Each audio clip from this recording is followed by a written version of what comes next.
The desperate call. The research station hung in the darkness of space like a delicate flower made of metal and glass.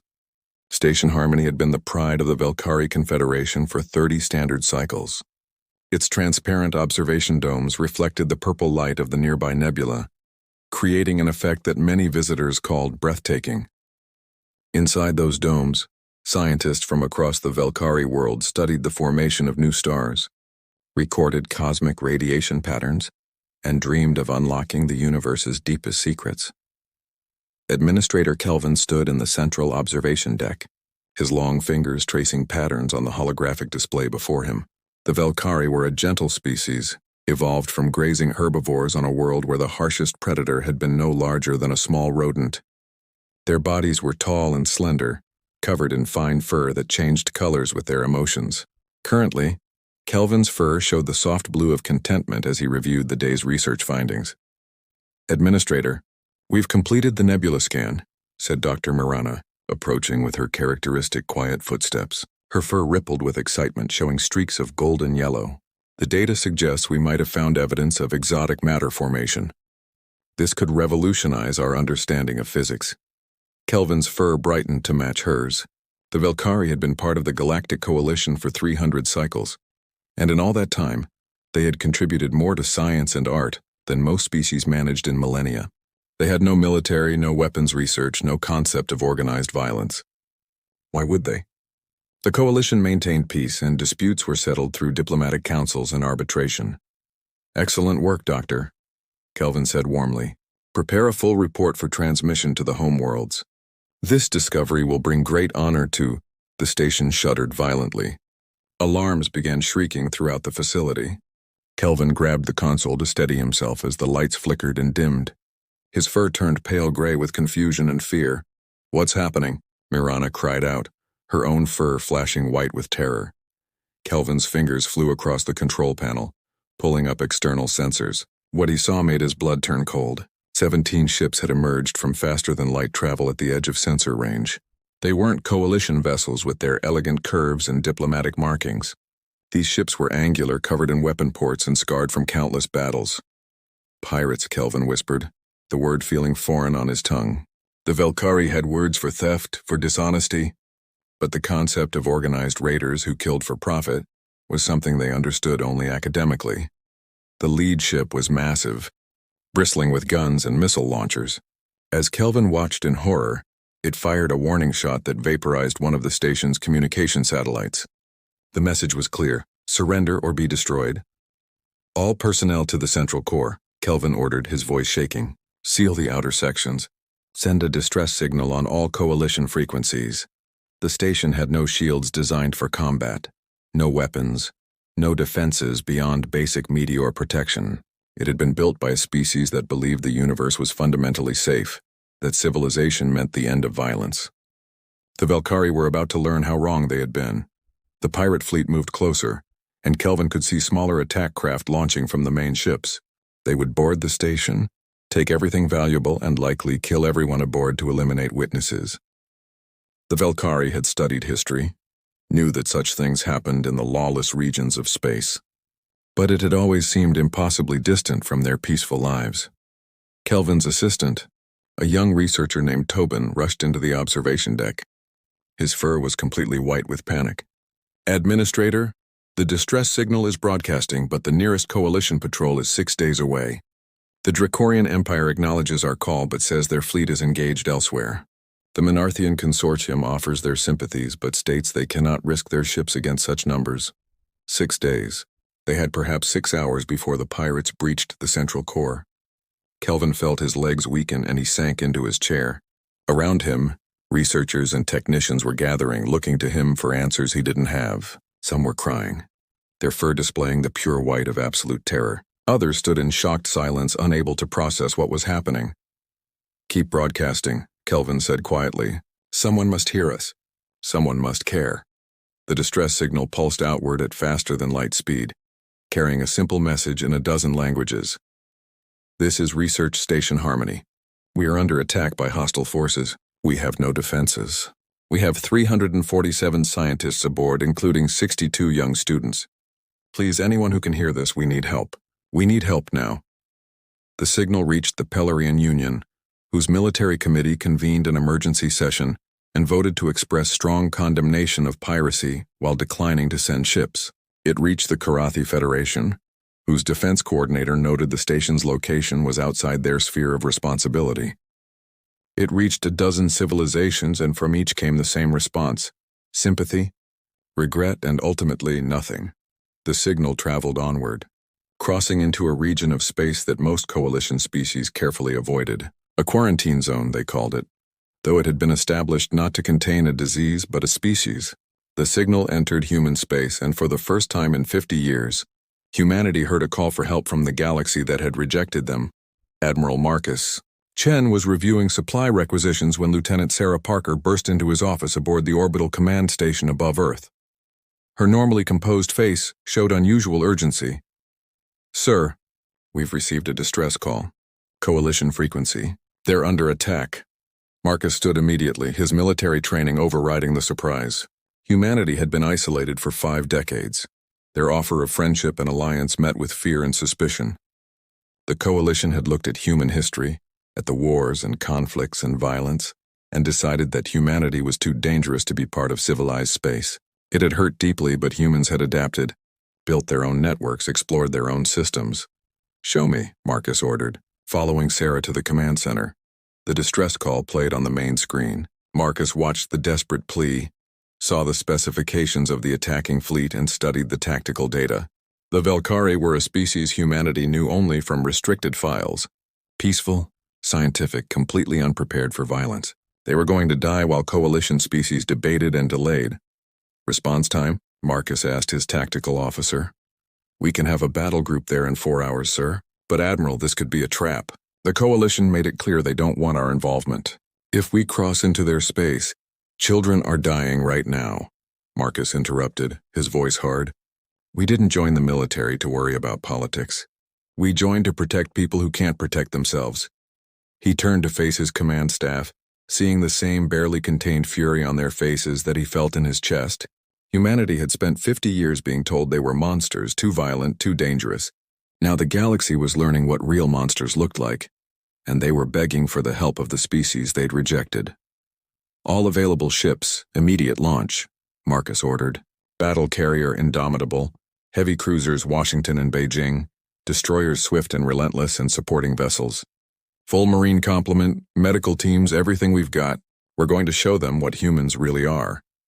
Within 2 hours, a human fleet was burning through space at accelerations that would have killed most coalition species from the G-forces alone. Human ships were built different, designed by a species that evolved in heavy gravity, that had learned to survive in one of the harshest environments any spacefaring civilization had ever called home. Earth had shaped humanity into something strong, resilient, and determined. Marcus stood on the bridge of the Indomitable, watching the stars streak past as they traveled faster than light. His second-in-command, Commander Lisa Torres, approached with a tablet displaying the latest intelligence. "Sir, the Velkari station has been boarded. The pirates are conducting a systematic looting operation. Casualty reports are coming in. They've killed 47 researchers who tried to resist." Marcus's jaw tightened. Every minute they spent in transit was another minute those people suffered. He thought about his own daughter back on Earth, a student at the Space Academy. She dreamed of exploring the stars, of meeting alien species and learning about their cultures. The Velkari students on that station had the same dreams, and they were dying for the crime of being defenseless. "Maximum speed," Marcus ordered. "I don't care if we burn out the engines. We're not losing anyone else if I can help it." Back on Station Harmony, Kelvin huddled with the surviving researchers in the sealed central core. They could hear the pirates cutting through the outer doors, the sound of metal screaming as it was torn apart. Some of the younger Velkari were sobbing quietly. Others sat in stunned silence, their fur completely white. "I'm sorry," Kelvin whispered to them. "I'm so sorry I couldn't protect you." Dr. Mirana placed a gentle hand on his shoulder. "You did everything you could. No one is coming. We all know that now." The cutting sounds grew louder. Kelvin closed his eyes, preparing for the end. The Velkari had no cultural concept of an afterlife that rewarded bravery and death. They believed consciousness simply ended, returning their energy to the universe. It seemed cruel that beings dedicated to understanding the cosmos, would have their own existence snuffed out by creatures who cared nothing for knowledge or beauty. Then the station shook with a different kind of impact. The cutting sound stopped. Through the walls, Kelvin heard sounds of confusion, then weapons fire, then something that sounded like explosions in the distance. His communication panel suddenly came alive with a voice speaking accented but understandable Coalition standard. Research Station Harmony. This is the United Earth Space Force. We've received your distress call. Hold your position. Help has arrived. Kelvin stared at the panel in disbelief. His fur rippled through a dozen colors as his emotions cycled from despair to confusion to desperate hope. Humans. The galaxy's outcasts. The species deemed too dangerous to participate in civilization had crossed into forbidden space to save them.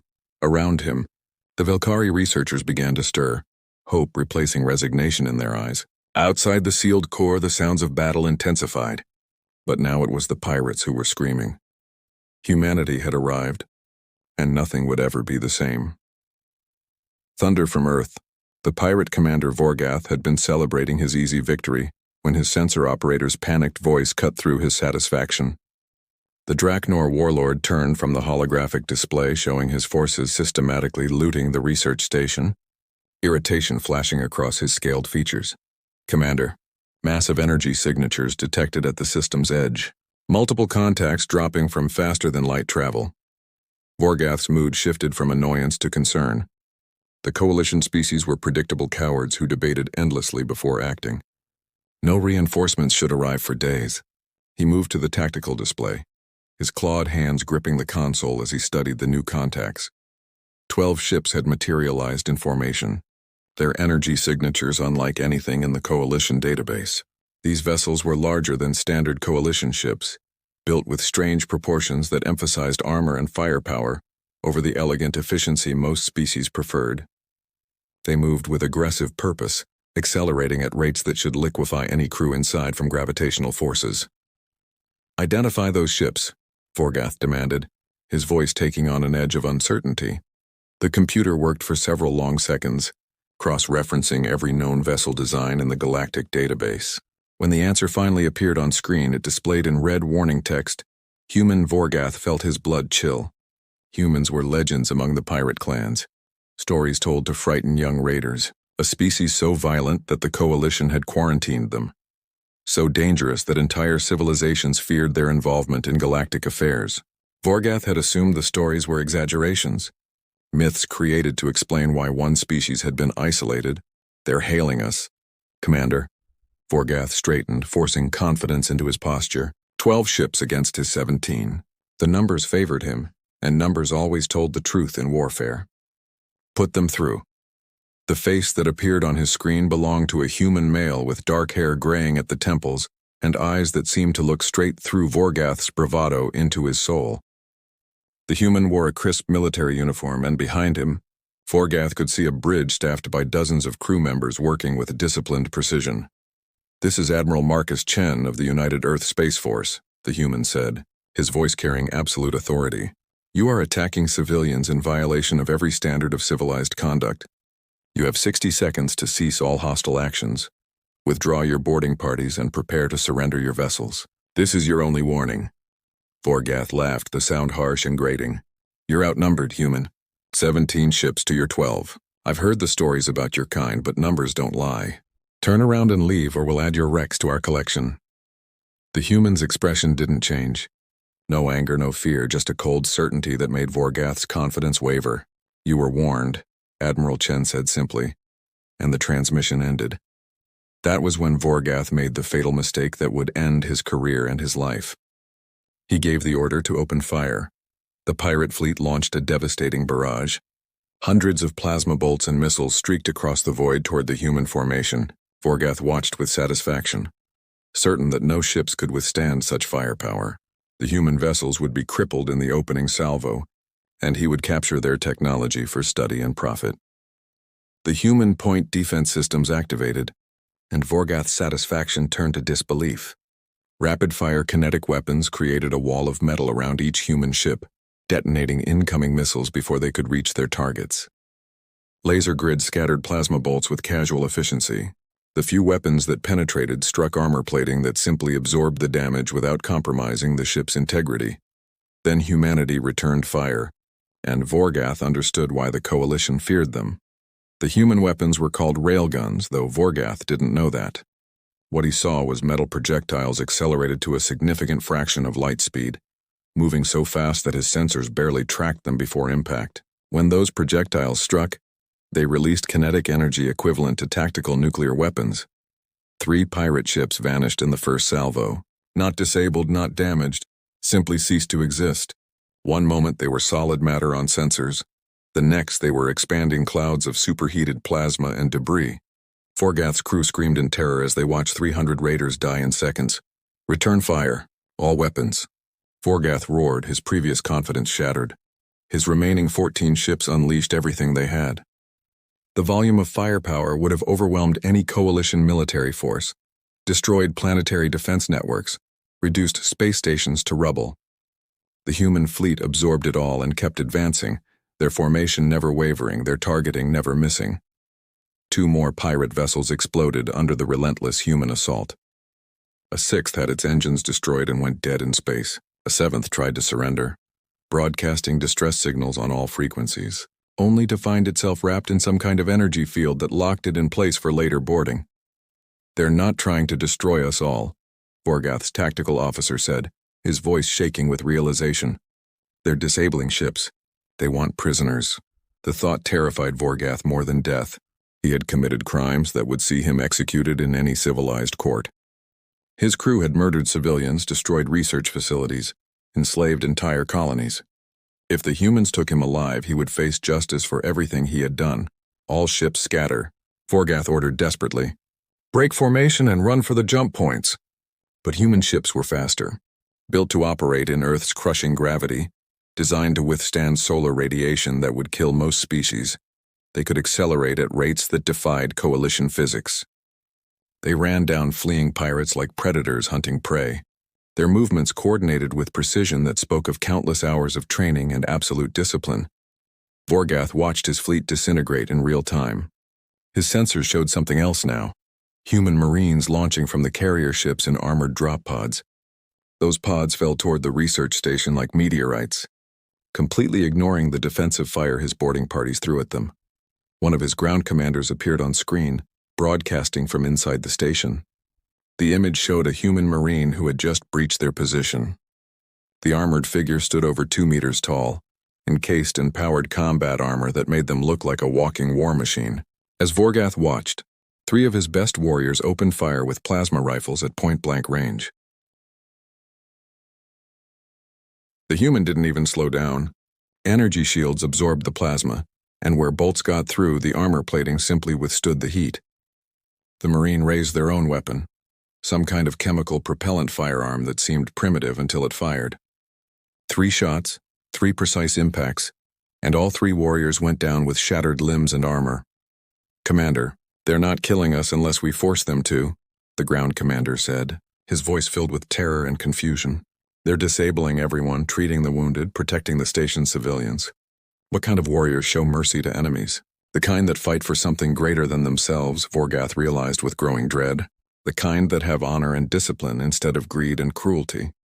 "Remaining ships, attempt jump to faster than light," Vorgath ordered, desperation clear in his voice. "Commander, we're surrounded," his sensor operator reported quietly. 5 human warships have positioned themselves around us. There's no escape vector." Admiral Chen's face appeared on Vorgath's screen again. "Your fleet is destroyed or captured. Your ground forces are surrendering. Power down your weapons and shields. You're finished." Vorgath looked at his bridge crew. They were all staring at him, waiting for the order that would determine whether they lived or died. He thought about fighting to the death, about taking as many humans with him as possible. Then he thought about the mercy those Marines were showing to his wounded warriors, the medical treatment they were providing to enemies who had been killing civilians minutes before. "Power down all weapons," Vorgath said quietly, his voice heavy with defeat. "We surrender." On the research station, Kelvin led a group of Velkari researchers through corridors that had been battlefields minutes before. The contrast was stunning.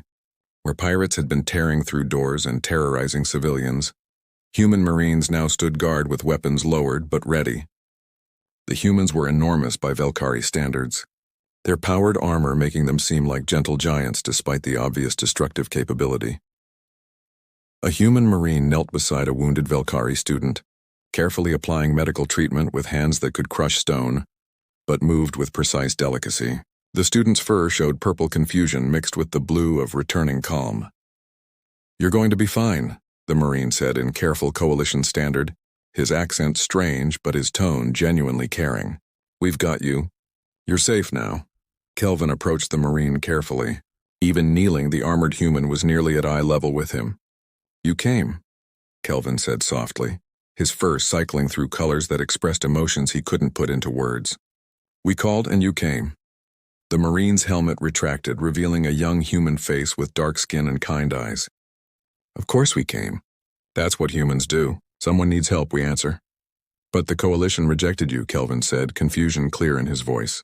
"We treated you as outcasts, feared you, isolated you. Why would you risk your lives for us?" The Marine smiled sadly. "Because this isn't about politics or hurt feelings. You were in danger. You needed help. That's the only reason we needed." He gestured around at the other Marines working to secure the station and tend to the wounded. "We're strong so others don't have to be. We fight so peaceful people like you can keep studying the stars and pushing back the darkness of ignorance." Kelvin felt his fur shift to the golden yellow of profound respect. Around him, other Velkhari were emerging from hiding, their initial terror transforming into wonder as they watched humans work. These warriors, who the Coalition had called too violent to be trusted, were showing more compassion and honor than most civilized species managed. Admiral Chen materialized on the station via transport beam, accompanied by his senior staff. He found Kelvin in the central observation deck, where the administrator was coordinating with human medical personnel to treat the wounded. "Administrator Kelvin?" Chen asked, extending his hand in the human gesture of greeting, then pulling it back when he remembered Coalition species found human handshakes dangerously forceful. "I'm Admiral Marcus Chen. I'm sorry we couldn't get here sooner." Kelvin's fur cycled through a dozen colors expressing gratitude, shame, and hope. "Admiral, you saved us. The Coalition species we trusted, who we thought would help us, they all refused or delayed. But you, the species we feared and rejected, you came without hesitation." Chen's expression was serious. "We came because it was the right thing to do. But Administrator, you need to understand something. What happened here is going to change things. The galaxy is going to learn that humanity responded when the Coalition wouldn't. There will be consequences, both good and difficult. I will tell them the truth," Kelvin said firmly. "I will tell every species in the Coalition what I witnessed here. Humans are not the monsters we feared. You are protectors, warriors with honor, and the galaxy needs you whether it wants to admit that or not." Across the station, similar scenes were playing out. Human doctors worked alongside Velkhari medical staff, sharing techniques and learning alien biology in real time. Human engineers helped repair damaged systems, their powerful frames allowing them to move debris that would take the Velkhari hours to clear with equipment. Human Marines stood guard, ensuring no threats remained, their presence making the researchers feel safe for the first time since the attack began. Commander Lisa Torres approached Chen with a data tablet. "Admiral, we've secured all hostile forces. 17 ships captured or destroyed. Over 2,000 prisoners in custody. We've documented evidence of 43 separate colony attacks, hundreds of murders, systematic piracy across a dozen sectors." "They'll stand trial," Chen said firmly. "Real trials with real evidence, not summary executions. We do this the right way." News of the rescue spread across Coalition space at faster than light speed. The Velkhari Confederation broadcast footage of human Marines protecting their people, of human medics treating the wounded with gentle care, of human ships standing guard over a station that had been abandoned by species who claimed to value civilization. The reaction was seismic. Some Coalition species expressed outrage that humans had violated the quarantine. Others demanded explanations for why humanity had been isolated, when they clearly possessed honor and compassion. Still others simply felt shame that they had abandoned civilians, while the species they feared had rushed to help without hesitation. In the Galactic Coalition Council chambers, High Chancellor Morath watched the footage for the 20th time. The Polarian leader had voted for humanity's isolation 50 years ago, convinced that their violent nature made them dangerous. Now he watched human soldiers showing more restraint and discipline than most coalition security forces could manage. We were wrong, Morath said quietly to his advisors. We judged them by their capacity for violence without understanding why they developed that capacity. They're not dangerous because they love violence. They're capable of violence because they love protecting others. Back on the research station, Kelvin stood in the observation deck with Admiral Chen, looking out at the human fleet maintaining defensive positions around the station. The purple nebula cast its light across both species, and for the first time, Kelvin understood what humanity could mean to the galaxy. What happens now? Kelvin asked. Chen smiled slightly. That's up to the coalition. We did what we came to do, save lives and bring criminals to justice. Whether the galaxy wants to rethink their opinion of humanity, that's their choice. They will, Kelvin said with certainty, his fur showing the deep blue of absolute conviction. After today, everything changes. The galaxy called for help, and humanity answered. They can't ignore that. They can't ignore you anymore. Chen looked out at his ships, at his crew working tirelessly to help people who had once feared them. We didn't do this for recognition or to change minds. We did it because it needed doing. But if it helps the galaxy see us differently, if it means we can work together to make space safer for everyone, then maybe something good came from this tragedy. Dr. Marana approached them, her fur showing the golden yellow of profound gratitude. Admiral, the coalition relief ships have finally arrived. They're shocked to find the situation already stabilized. She paused, her color shifting to show embarrassment. They want to know if your forces will remain until permanent security can be established. We'll stay as long as we're needed, Chen said simply. That's what humans do. As word spread throughout the galaxy, humanity's reputation began to shift. The species once feared for their capacity for violence were now recognized for their capacity for protection. The warriors the coalition had rejected became the defenders they desperately needed. And in research stations on colony worlds, in ships traveling the dark spaces between stars, people began to understand a fundamental truth. Strength without compassion is tyranny, but compassion without strength is helpless. Humanity possessed both, and the galaxy would never be the same. On Earth, in homes and schools and military academies, people watched the news from Station Harmony with tears of pride. Their species had been rejected, isolated, treated as monsters, but when the call for help came, they had proven who they really were. Not conquerors or destroyers, but protectors and heroes. The SOS that summoned humanity's Deathworlder fleet had done more than save one research station. It had reminded the galaxy that the universe needs those willing to stand between the innocent and the darkness, those strong enough to fight and compassionate enough to show mercy. It had reminded everyone that sometimes the species you fear is exactly the species you need, and in the end, humanity had answered not with weapons of conquest, but with hands extended in protection. They had shown the galaxy what Earth had known all along, that being strong doesn't make you dangerous, unless you threaten those they've sworn to protect. The stars shone a little brighter that day, and in the darkness of space, hope burned like a beacon, carried by humans who refused to let the innocent suffer no matter the cost. End of Part 2.